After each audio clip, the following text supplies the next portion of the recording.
Guys, don't go to Skinwalker Ranch. It was the worst mistake of my life. That place is so much worse than they say it is. It's not a tourist attraction.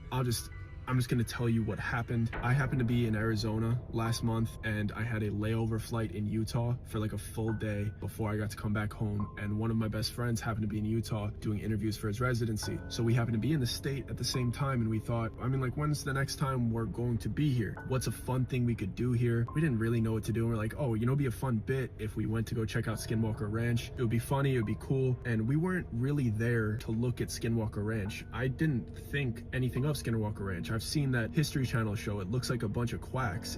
It looks silly. We went there for fun because we know there's military bases there and we were poking around. Oh, maybe we'll see a B-2 stealth bomber fly overhead or like some F-22s. We know that there's like Hill Air Force Base over there. We were there to have fun, maybe see some military stuff. We really weren't there so much for Skinwalker Ranch. We just wanted to pull up, take a picture, then maybe go somewhere else. Just enjoy Utah for what it was. But when we pulled up there, you know, initially the place doesn't look like anything. It's mundane, it's dull, everything's the same color. They don't really tell you how to get to Skinwalker Ranch on the map, but realistically there's so many like private property trespassing signs. They basically have a breadcrumb trail that's like leading you to the front gate. Like we knew we were close when we started seeing all of these signs that eventually led to this front gate. So we pull our car over about like maybe like an eighth of a mile past the front gate, throw on the hazards, and we just are walking the line of the front gate, like the line of the gate to the front gate. The only weird thing that we saw, which in hindsight was a bit weird, was there was like posts outside of the gates that were like wrapped in animal skins and like looked like animal intestines, but they were just like dried out by the sun. They seemed man-made. They seemed like they were there to make the lore feel like actually spooky, but for us we're just like, that's just kind of gross. Whatever. We walk past them and we get to the front gate, and the front gate has like an iconic kind of look to it, and we're like, all right, let's just grab a pic so we could say like, look, we were at Skinwalker Ranch together, and then we're gonna drive somewhere else and maybe go on a hike or like look for some B-2 stealth bombers in the sky, whatever, boys stuff. We're like, all right, let's take this pic, and I put my water bottle on the floor and I put my phone up, and then I do that little timer thing on your phone. I don't know why I put it for like 10 seconds, just because I felt like I needed time to backpedal and get into a good pose with my friend. But this is where it gets really weird. Like, so I put on that 10-second timer, I backpedal. You know, we're a little bit worried that maybe somebody's gonna come out and scold us, but we weren't really thinking about cars driving by. But as I hit this timer, I'm backpedaling, there's a car coming from the left to the right. We're like, all right, let's just hope it drives by. Let's just get this pic. Let's get out of here. We're not really trying to ruffle any feathers. We know people work here. Like, we're being annoying tourists, but we're not trying. We'll leave, you know? Right as this car pulls up, this timer's like at like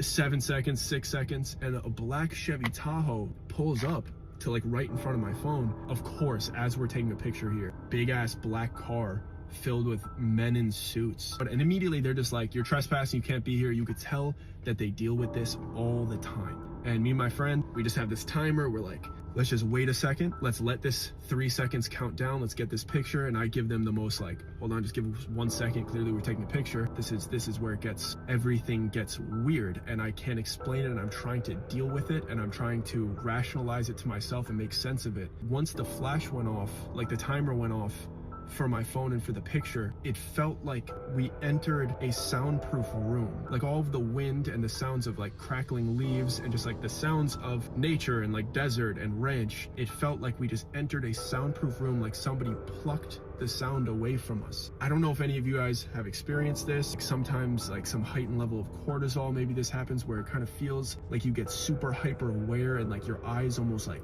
crank up a little bit, like the saturation cranked up a little bit, and the vibrance, it just, everything seemed like it got a little bit more color and a little bit sharper, and it really freaked me out that I couldn't hear, and all my vision seemed to be tweaked a little bit. I didn't know if I was the only one feeling it. I don't know if I was having an anxiety attack or a panic attack. And I look at my friend Sam, and I could see that he's in shock too, like he's feeling it too, and then he's looking at the other guys, and then I look at the dudes that had just pulled up, and they're feeling it too. They're looking at us like, what is happening right now? What is going on? So before it was like a shoo, get off our property thing, like you annoying tourists, and now we're sitting in a situation where we're looking at these guys and they're looking at us like, are you feeling this the same way we're feeling this? And then I see their eyes shoot over to the gate, and Sam nudges me, and I turn. Everything is still just so heightened and so weird, and I look inside of this gate onto the ranch, and there's this like glowing blue orb. That's the only way I could explain it. There's just this glowing blue orb, and it doesn't have any imperfections, and it's just, you can't tell what part is the front and the back, and it's just floating about eye level inside of the gate. It had no indications of what was the front of the back, but I could almost tell by its like slight movements that it was like looking at the other guys, and then it like almost mechanical, and then I could tell it was looking at us, and I'm just looking at this thing floating there. It was about the size of a beach ball, but everything in me, it was like it pulled fear from my heart. Every part of my being was scared. I didn't know what I was looking at. It looked so unnatural and so foreign from anything I've ever seen. It moved like nothing, and then it just kind of rattled and just shot up into the sky. If you blinked, you wouldn't have seen it shoot up. It just like a projectile. But it wasn't like a projectile. It wasn't like a rocket. It almost zipped, like, you know the difference between like a muscle car or like a sports car, and then like a Tesla that just zips and makes no sound. It just shot up into the sky, it zipped, and then it just kind of made an arching pattern and just kind of disappeared. It was one of those experiences that, to be honest, I would never have said anything about, but me and Sam probably would have been like, that was weird, blue orb, Skinwalker Ranch, that was sick, let's go home, whatever. But it was the fact that these other guys were with us that made this an issue, because we look back at them, I'm kind of freaking out. I'm like, if it was just me and Sam, we're just getting in the car, we're leaving. These guys are celebrating. They're celebrating like that was the best thing that ever happened to them. They were just acting like serious, get off our property, dead serious businessmen or whatever they are. And now they're like jumping around and cheering and celebrating. And we don't know how to react to this. These are grown men acting like that situation was amazing. I just wait until they start to engage with us, and just one of the dudes is like, he comes up to us with the weirdest energy, just saying things like, that was amazing, wasn't it? That was awesome. We knew activity happened when newcomers came, but we've never seen anything like that. They never let us come that close. And he's like talking to us as if that experience that we just had was some type of blessing. And then he starts like pressing us, like, you saw it too, like please, like, come in, like, give us testimony. And he's like trying to get us to come with him, to give him testimony about what just happened. And I'm just weirded out by this guy in general. Sam came to a different conclusion than I did, because Sam replied before I did. He just basically said, and I wasn't expecting him to come from this angle whatsoever. Sam goes, I want to keep our country's secrets. Whatever you need us to sign, whatever we need to do for us to go home, I want our country's secrets to stay safe. Tell us what we need to do. He thinks that these dudes are military. And I'm like, that actually kind of makes sense. And what we just saw might have been military grade equipment that we were not supposed to see, but we saw it. And these dudes are playing buddy, trying to get us to come with them because they're gonna, who knows? But Sam is basically offering, like, we didn't see anything. Whatever you need us to sign to keep our country's secrets a secret, we're willing to do so as long as we could leave. But this dude is just, keeps making it seem like he is pumped. He's absolutely reassuring us that he's just a scientist. His team is all scientists. They're just on this ranch to do research. And it gets to the point where he's so eccentric and he's so just excited about it and reassuring that he's not military and what we saw has nothing to do with the military, that we kind of calmed down. Even though what we just saw was so bizarre and a story you probably wouldn't tell anybody without looking like an absolute weirdo, this guy convinced us that what we saw was pretty cool in the moment, and he was doing research on the ranch, and that this would be really important for us to come and just give our eyewitness testimony for what they were doing. Then he started offering us things like, just come on, I'll give you a tour of the ranch. You guys could like pop around yourselves. We'll give you a golf cart. He was so overly friendly that in that moment, when you kind of feel like you're half in trouble, while you just experienced something that was so bizarre that like you just don't know what to think or believe, you're kind of in a malleable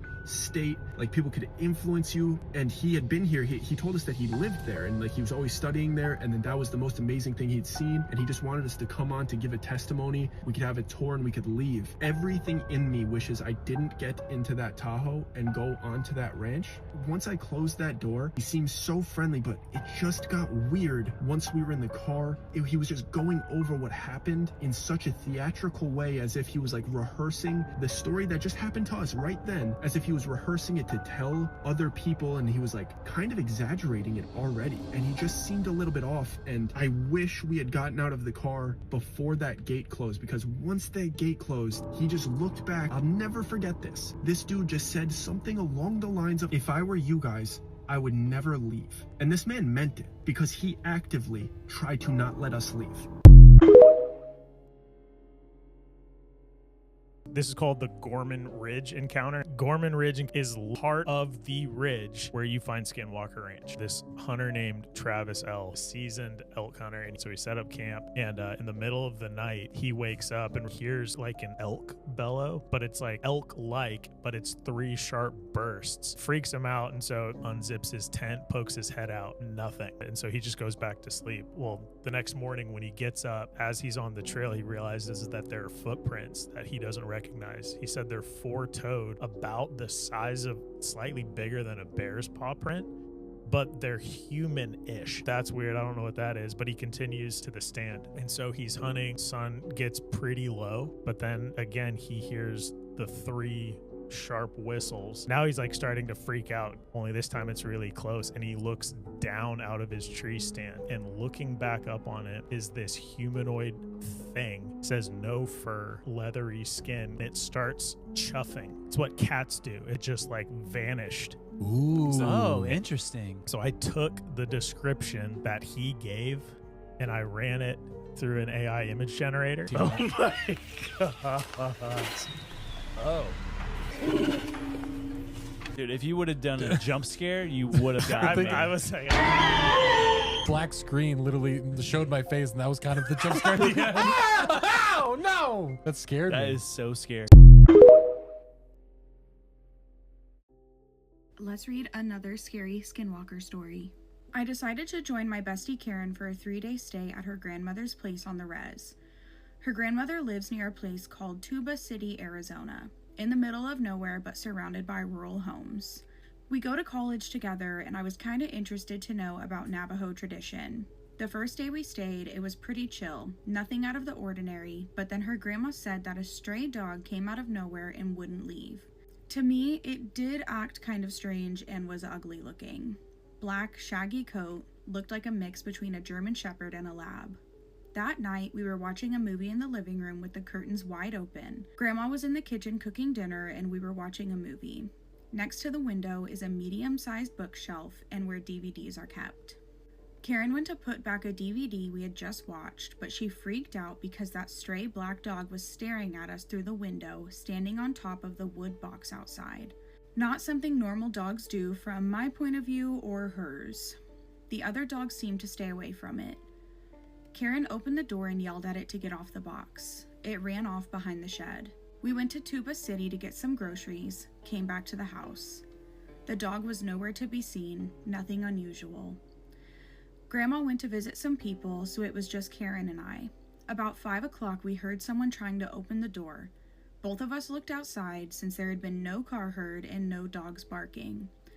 Looking out the living room window to the door, and there was the dog trying to open the door with its paws. 2 paws wrapped around the brass doorknob, standing on its hind legs. I thought that was weird, but wasn't really freaked out. Karen was, though. She opened the door and chased it off. Grandma came back later, and Karen told her what happened. Grandma didn't like what she heard. We got ready to go to sleep. We slept in the spare bedroom since it had 2 beds. One window with curtains, open just a little. We turned off the light, but there was a sound coming from on top of the roof. Pitter-patter footsteps and scratching sounds and panting. It then sounded like it jumped off onto the large plastic water barrel they had. At first we heard what sounded like barking, but as it grew louder, the other dogs seemed to be barking at something also. But all of a sudden, something was running around the house barking, and it was no dog. Nope. It wasn't. This barking sounded human, a deep male voice barking like it knew that we knew that it wasn't a dog. Karen decided to open the curtains to look out. There was the stray dog on its hind legs looking into our bedroom, but this time it stunk, and what I thought were 2 black holes in the neck, another pair of eyes twinkled, and the paws were deformed looking hands with overgrown, somewhat thick and sharp fingernails. Again, both screaming and shutting the curtains closed. Grandma comes running through the door, and she sees it. First thing she did was grab ashes from the fireplace, load 3 shells into the shotgun from under her bed, bless herself in Navajo, and went outside to shoot it. Yelling in Navajo, about how the thing wasn't welcome there and to get the hell out of there for it to go linger somewhere else. Them both being traditional, the next day they called a medicine man to come over and put cedar in. He prayed over everyone with cedar smoke and an eagle feather, blessed the place. He made us eat bitter herbs called eagle's gull or something like that, and gave me an arrowhead. Apparently I needed to carry one for protection and a little pouch called corn pollen. Seems to work pretty well. The medicine man said that the dog was a skinwalker, which in Navajo is a long word, but I call them Yoshis. The body of a stray dog, which was unalived by the skinwalker, made an illusion so we wouldn't know it was a real dog. He also said that Yoshis tend to harm people by using some sort of human bone straw to spit at someone. Doctors can't detect it, but the medicine man that day pulled a piece of human skull out of Grandma's right shoulder, pretty big, about 2 inches long and 1 centimeter thick. It was real because we watched him pull it out of her. That was intense. This is one of the stories that I included in my podcast episode that comes out tonight at midnight. So if you want to hear more spooky skinwalker stories, be sure to listen to my podcast tomorrow.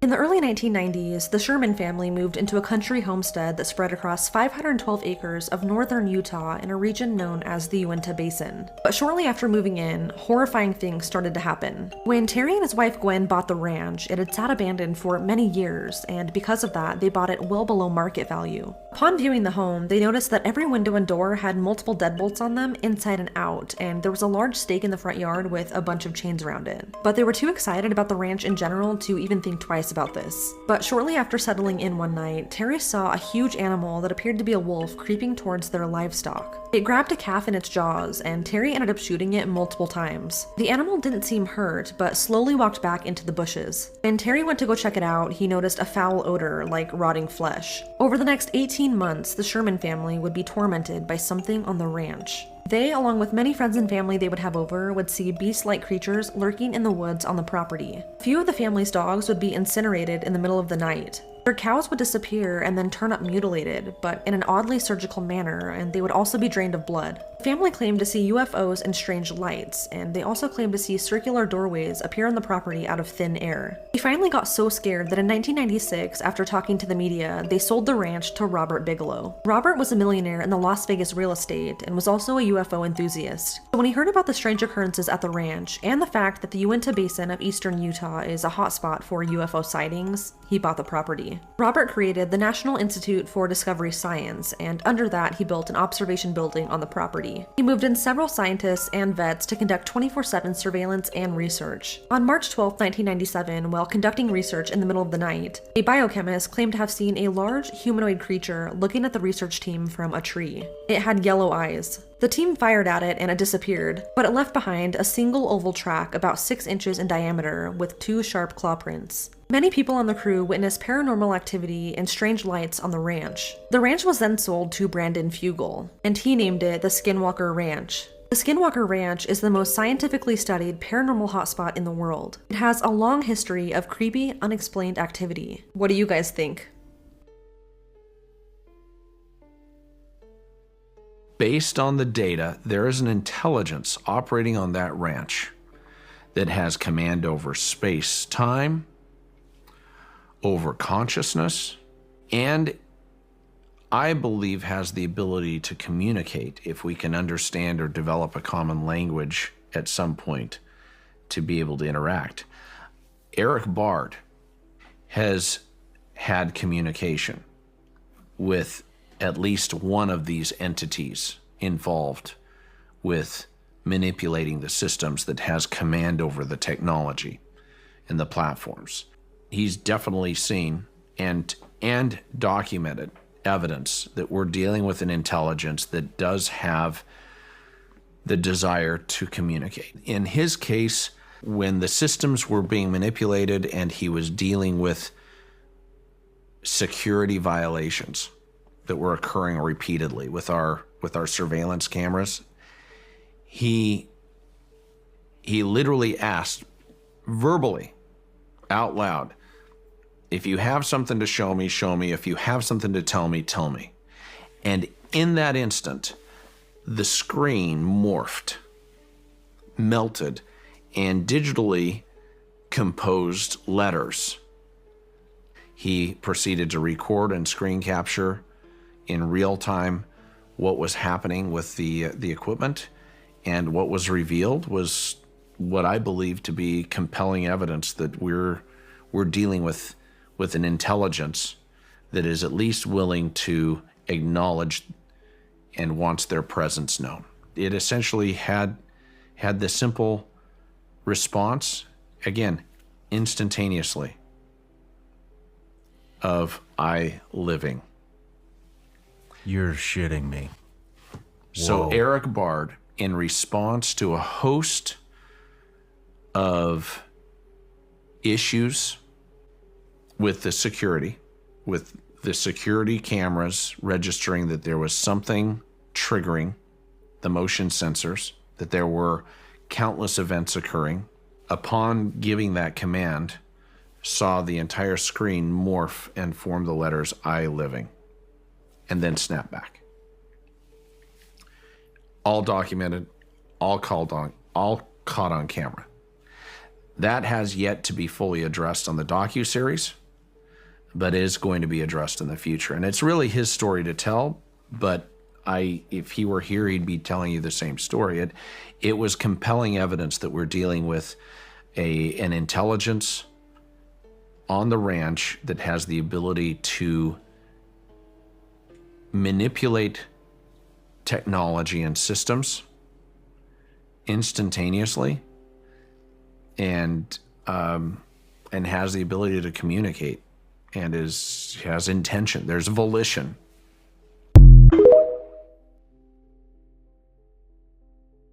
To this day, it remains one of the most mysterious incidents captured on camera and well documented, involving third-party experts that remain baffled.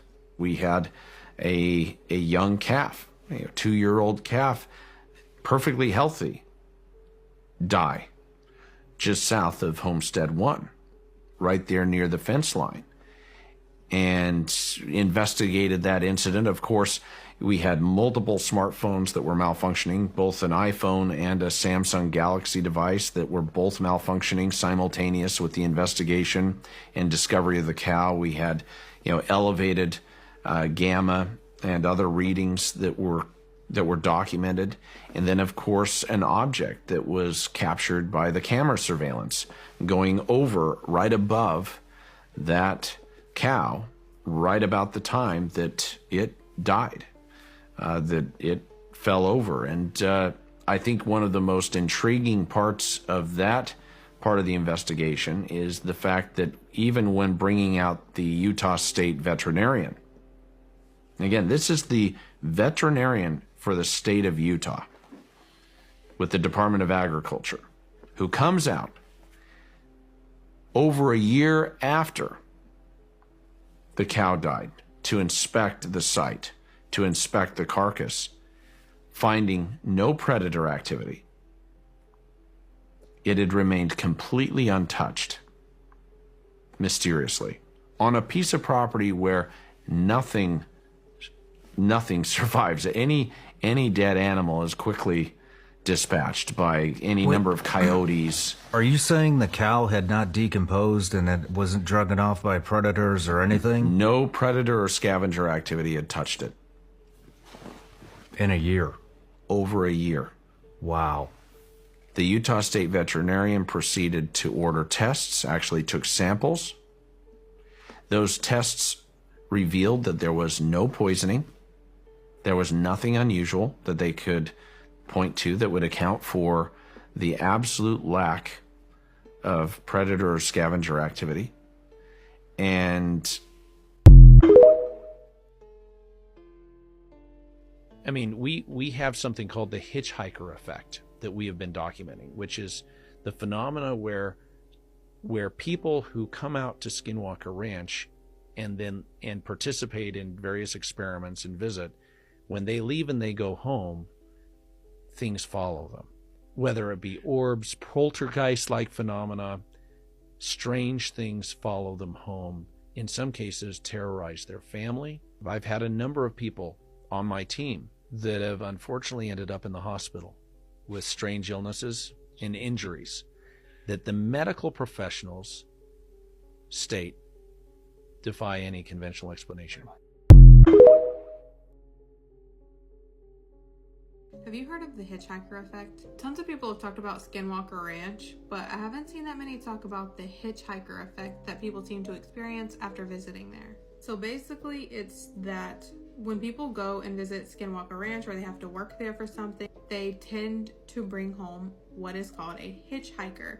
So when they leave there, entities basically come home with them, okay? When they get back home, they'll start seeing shadow figures, they'll start hearing voices. I don't think a lot of people realize this, but this can happen anywhere, on any investigation, in any haunted location. It's not strictly just Skinwalker Ranch. This is why it's so important, if you go to a haunted location or you like to go investigate, you make it very known that whatever entity or presence is there needs to stay there and is not allowed to come home with you, because they will hitchhike on you and come home.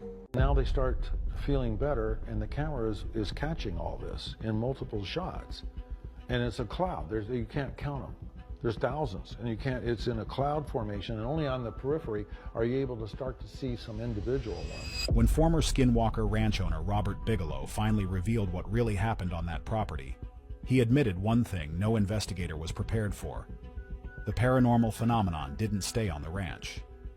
It followed people home, into bedrooms, children's rooms, and even the houses of federal officials who visited only once. So we've got the ridge line fairly well defined, and now look at this.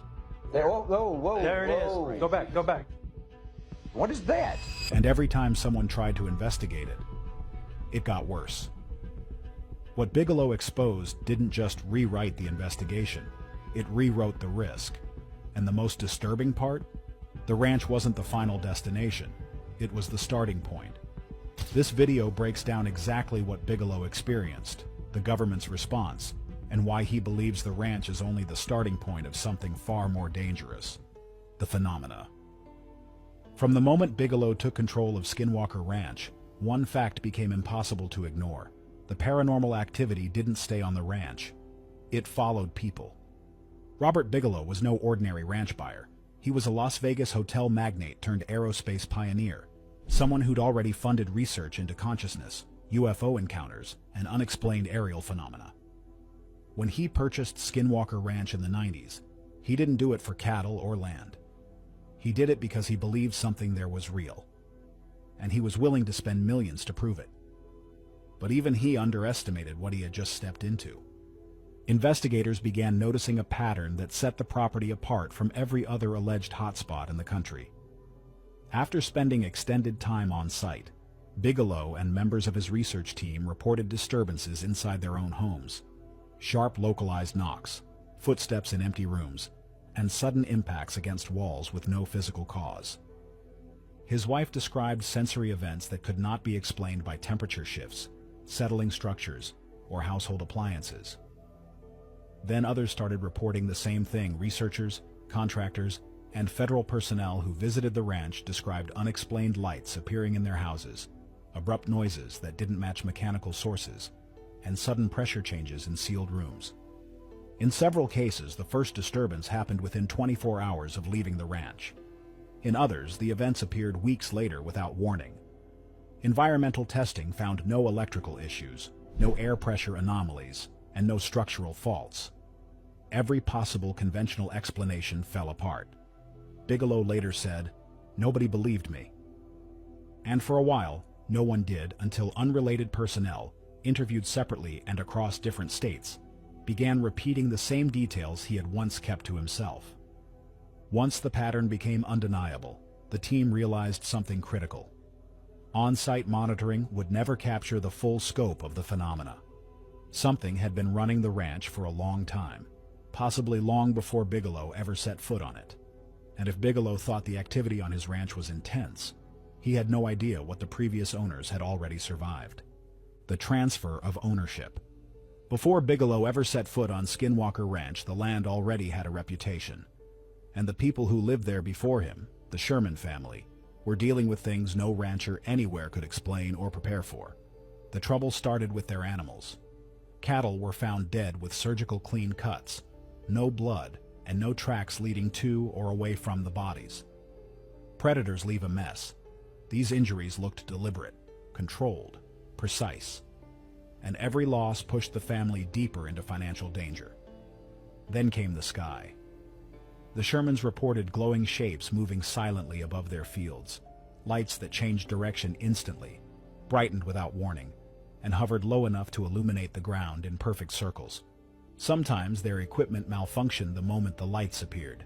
Engines died, batteries drained, tools stopped working, even when brand new. These weren't isolated moments. Their stories matched decades of earlier reports collected across the entire Uinta Basin. Strange lights, animal injuries, electrical failures, and physical disturbances that didn't follow any normal pattern. Ranchers, officers, and tribal residents all described the same things long before the Shermans arrived.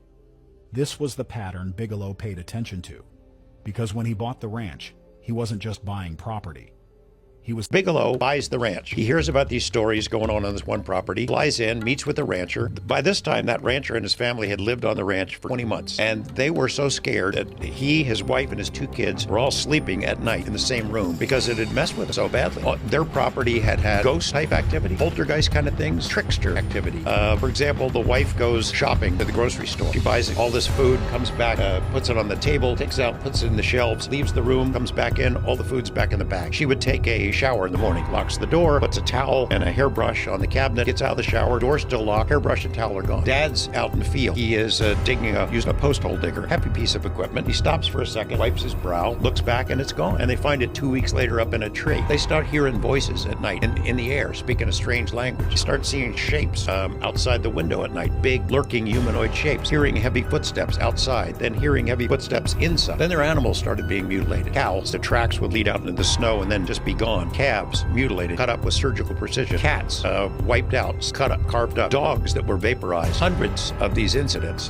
They would see holes in the sky, like a great big hole in the sky, and things flying in and out. Now this rancher, college-educated guy, grounded, strictly religious guy, thinks the government is trying to run him off his property. So he's out there at night lurking with a gun, trying to catch whatever government agents are doing this stuff. And it's not government agents, it was something else. They start seeing UFOs of all shapes and sizes. The first one they saw was they thought it was a Winnebago. This ranch is a beautiful place, and it only has one way in and one way out. They see these 2 lights that look like headlights down in the 3rd homestead. How did this guy get house to house here and get down there? He must be stuck. Let's go down and help him out. The lights start coming toward he and his son, and they go up into the sky, up over the trees, and then poof, gone. These different kinds of orbs, the white ones that were intelligently controlled, not fireflies, not bugs, blue ones that would go, they seem to touch the fear center in your brain. They'd get near them. They look like a little bigger than a softball, made out of glass with a swirling blue liquid. Scared the hell out of the animals, and then it scared the hell out of the people. This literally drove them to their knees with fear. These red worms that would stampede the cattle. They lost so many cattle that they began to think that they were going to go under. They had these 4 prized bulls, and 1,000 pounds each, behemoths, very expensive animals because they were raising Simmental cattle. Had them in the corral, and the husband and wife, they always felt like they're being watched. He says to the wife as they're driving to town, man, if something happens to one of those bulls, we'll go under, we'll be done. They come back a half an hour later, all 4 of the bulls are gone. They jump out, they're freaking out. Where did they go? Did somebody steal them? Are they rustlers? Looking around all over the place. In this corral is a metal trailer where they used to store tools, and there's only one door into it, and it's locked with this heavy piece of wire.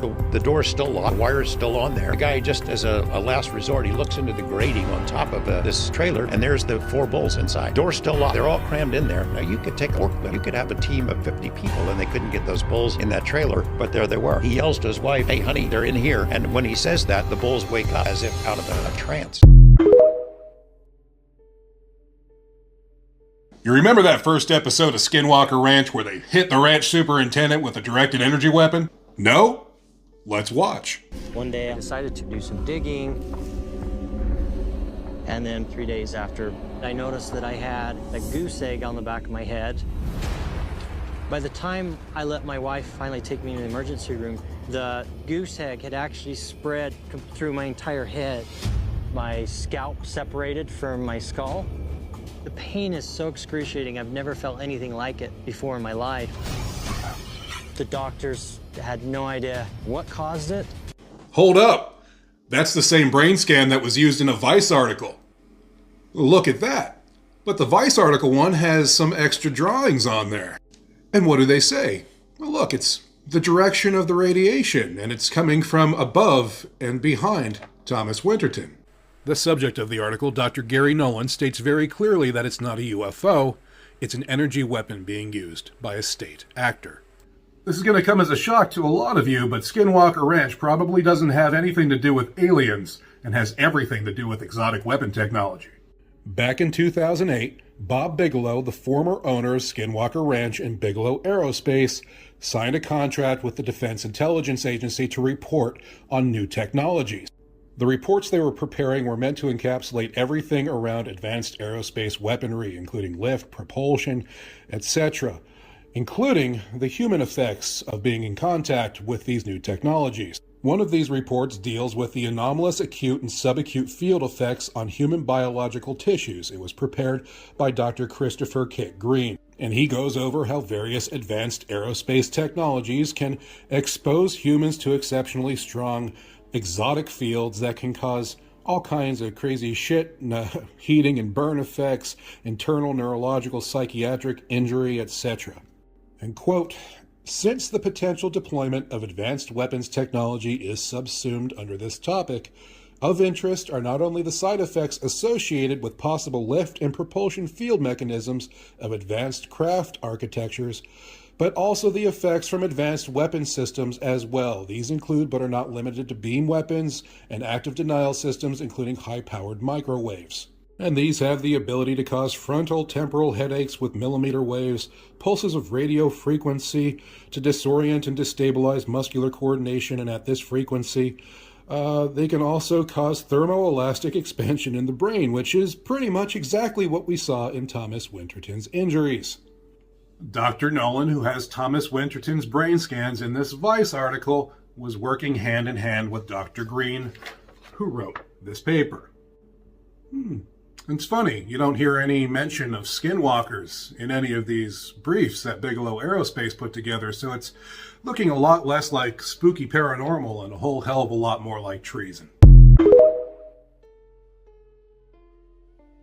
Something happened at Skinwalker Ranch that nobody is talking about. The cameras stopped rolling. Experiments that had been running for months were suddenly halted. Crew schedules were wiped clean, and the silence that followed wasn't the comfortable quiet of a production break. It was the heavy silence of something gone terribly wrong. The timeline is crucial to understanding what happened. In late spring of last year, production was in full swing. The team had scheduled a series of experiments designed to test a hypothesis they'd been developing over multiple seasons, that specific locations on the ranch responded to electromagnetic stimulation in ways that suggested intelligence or at least complex reactive systems. Camera crews were on site daily. Travis Taylor and the scientific team were running constant tests. Eric Bard was analyzing data streams in real time. Dragon, the ranch's security chief, was monitoring the perimeter. Everything was normal. Then, on a Tuesday afternoon in early June, everything changed. Filming stopped mid-experiment. Not paused, stopped. Equipment was powered down. The crew was sent home, and the official explanation was deliberately vague. Technical difficulties requiring assessment. But here's what made people suspicious. Production crews know the difference between a normal pause and an emergency shutdown. In normal circumstances, you finish the day's shoot, wrap equipment properly, schedule the next session. This was different. Sources close to the production describe it as abrupt. One moment cameras were rolling, the next everyone was being asked to leave immediately. Experiments that had taken weeks to set up were abandoned mid-process. The crew schedules tell the story. Up until that Tuesday, every day for the following month was blocked for filming. By Wednesday morning, those schedules were completely cleared. No explanations, no new dates, just blank calendars and a memo about indefinite postponement pending further review. People who'd worked in television production for decades said they'd never seen anything quite like it. The speed, the totality, the lack of communication. Perhaps most telling was the simultaneous silence from everyone involved. Travis Taylor, who regularly engaged with fans on social media, went quiet about ranch activities. Brandon Fugel, the ranch's owner who'd been open about experiments, stopped discussing current investigations. Crew members who used to share behind-the-scenes photos suddenly posted nothing from the ranch. It was coordinated, deliberate. The kind of silence that comes with NDAS and serious legal implications. This wasn't planned downtime. Production breaks are announced. Seasonal gaps are expected. This was something else entirely. A full stop in the middle of active investigation, leaving equipment in place and experiments unfinished. Whatever happened that Tuesday didn't just pause the show. It changed the entire trajectory of how the ranch would be investigated going forward. The experiment that preceded the shutdown was relatively routine by Skinwalker Ranch standards.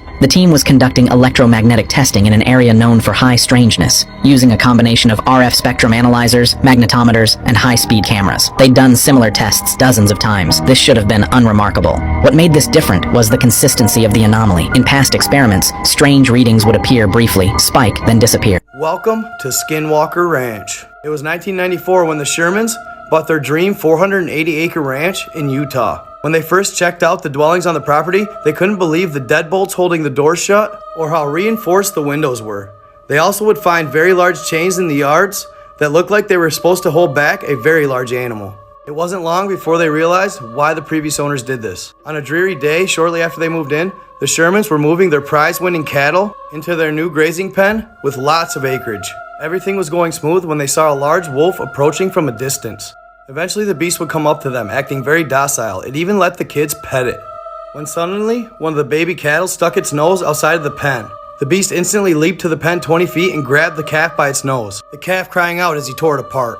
So quickly, Mr. Sherman pulls his .357 off his hip. He fires 3 rounds into the beast with nothing happening. Part 2 right at the top.